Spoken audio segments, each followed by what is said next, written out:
Praise the Lord. இன்றைக்கான வசனம், ஆகையால் நாம் கேட்டவைகளை விட்டு விலகாதபடிக்கு அவைகளை மிகுந்த ஜாக்கிரதையாய் கவனிக்க வேண்டும். நாம என்னத்த கேட்டோம்? பெத்லகேம்லேருந்து ஒரு நற்செய்தி வந்ததை கேட்டோம். இந்த பிரபஞ்சம் எப்படி படைக்கப்பட்டது என்பதை கேட்டோம். 10 கற்பனைகளை கேட்டோம். பிரதான கற்பனைகளை கேட்டோம்.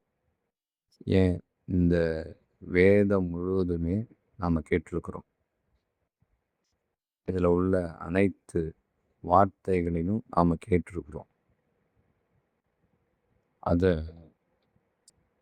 என்ன பண்ணணும்? விட்டு விலகாதபடி ஜாக்கிரதையாக கவனிக்கணும். கவன சிதறல் இல்லாமல் நம்முடைய கவனம் எங்கே இருக்கு? ஜாக்கிரதையாக நாம் கவனிக்கணும் அப்படின்னு ஆண்டவர் சொல்கிறார். சரி, இதில் நாம் ஒரு சில விஷயங்களை மட்டும் பார்க்கலாம். மோசேயினிடத்துல ஆண்டவர் கன்மலையை பார்த்து பேசுன்னு சொன்னார். மோசே கேட்டாரா? கேட்காம மோசே கன்மலையை பார்த்து அடிச்சார். அப்ப என்ன நடந்தது? மோசே தேவனை விட்டு அந்த இடத்துல விலகி போனார். மோசேக்கே அந்த நிலைமைன்னா நமக்கெல்லாம் என்னன்றது நாம தான் சிந்திக்கணும். ஆண்டவருடைய அந்த வார்த்தைகளை ஜாக்கிரதையாய் கேட்டு கை கொள்ளவில்லை என்றால் விட்டு விலகி போவோம்.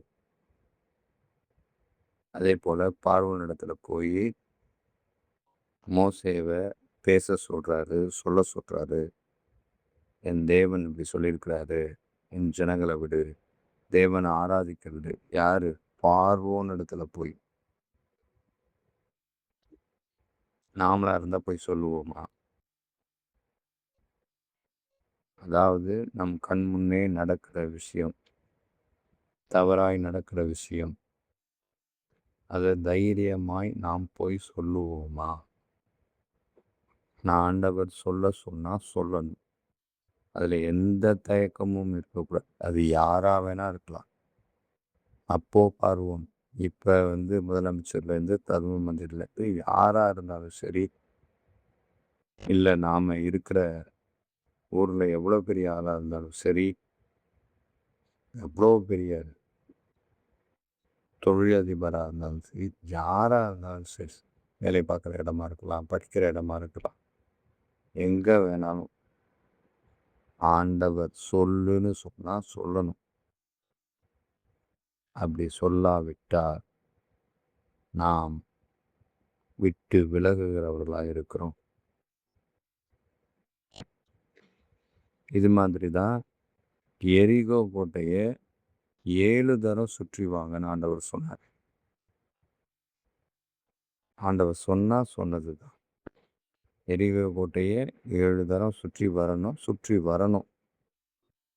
இல்லை 7 தரம்லாம் எங்களால் சுற்ற முடியாது, ஒரு 2 தடவை சுற்றுறோம், இல்லை ஒரு 3 தடவை சுற்றுறோம், இல்லைன்னா ஒரு 5 தடவை நாங்கள் சுற்றுறோம், அப்படியெல்லாம் அங்கே எக்ஸ்கியூஸ் சொல்ல முடியாது.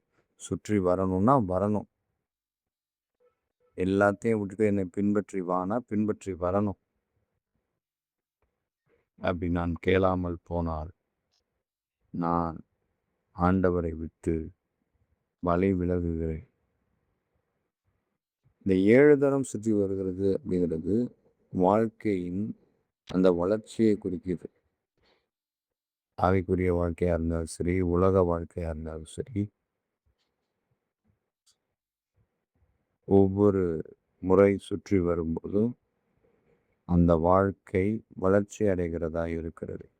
அது உலக பயணமாக இருந்தாலும் ஆவிக்குரிய பயணமாக இருந்தாலும். உலக பயணம் நான் சொல்றது ஆண்டவர் நமக்கு நியமித்திருக்கிற இந்த வாழ்க்கை, அதுவும் தேவ சித்தத்திற்குள் அடங்கிய இந்த வாழ்க்கையின் பயணம், மாம்ச பிரகாரமான பயணம், அதுவும் சரியானபடி பயணிக்க வேண்டும். அதே வேளையில் ஆவிக்குரிய விதத்திலையும் சரியானபடி பயணிக்கணும் மொத்தத்தில்.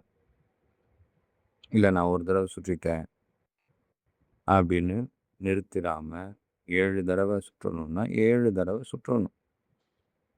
இந்த 7ன்றது உங்களுக்கு நல்லாவே தெரியும். பரிபூரணம், பூரணம், நிறைவு, முழுமை இப்படி எல்லாவற்றையும் அது கொண்டதா இருக்குது. அதே போல சன்மார்க்கனும் நீதிமானுமாய் தேவனுக்கு கீழ்ப்படிந்தவனுமாய் இருக்கணும். அது ரொம்ப முக்கியம். சன்மார்க்கனா இருக்கணும், நீதிமானா இருக்கணும், தேவனுக்கு கீழ்ப்படிந்தவனா இருக்கணும். இதெல்லாம் ரொம்ப கவனத்துடன் கையாளணும். நமக்கு பட்டயம் தேவையில்ல. ஆயுதங்கள் தேவையில்ல. ரதங்கள் தேவையில்ல. குதிரைகள் தேவையில்ல. ஆண்டவருடைய ஆவிக்குரிய பட்டயம், அவருடைய வார்த்தை எனக்கு போதும். இதிலேயும் நான் கவனமாய் கைக்கொள்ளணும். ஆண்டவருடைய வார்த்தை எனக்கு போதும். அவருடைய கிருபை எனக்கு போதும். அவருடைய அழைப்பு எனக்கு போதும். அவருடைய அன்பு எனக்கு போதும். அவருடைய முத்திரை எனக்கு போதும். அவருடைய சுதந்திரம் எனக்கு போதும். இந்த நிலைப்பாட்டில் நாம் இருக்கணும். அதை கவனமாய் கைக்கொள்ள இப்படி பல விஷயங்கள் நம்ம வேதத்துல பார்க்க முடியும். ஆரம்பத்துல சொன்னது போல வேதத்துல ஆண்டவர் எழுதி கொடுத்திருக்கிற அத்தனை வார்த்தைகளிலும் ஆண்டவர் எதை கைக்கொள்ள சொல்லியிருக்கிறாரோ அத்தனையையும் நாம் கவனத்துடன் கைக்கொள்ளணும்.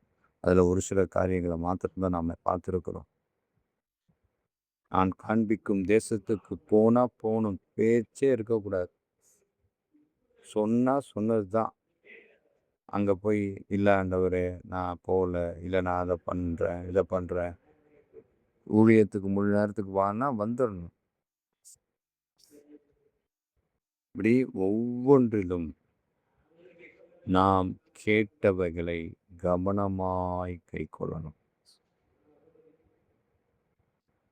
அப்படி கவனமாய் நாம் கைக்கொண்டோம்னா நமக்காய் காத்திருக்கிற அந்த ஜீவ கிரீடத்தையும் நமக்காய் காத்திருக்கிற அந்த சிங்காசனத்தையும் நமக்காய் காத்திருக்கிற அந்த ஆளுகையை நாம் பெற முடியும்.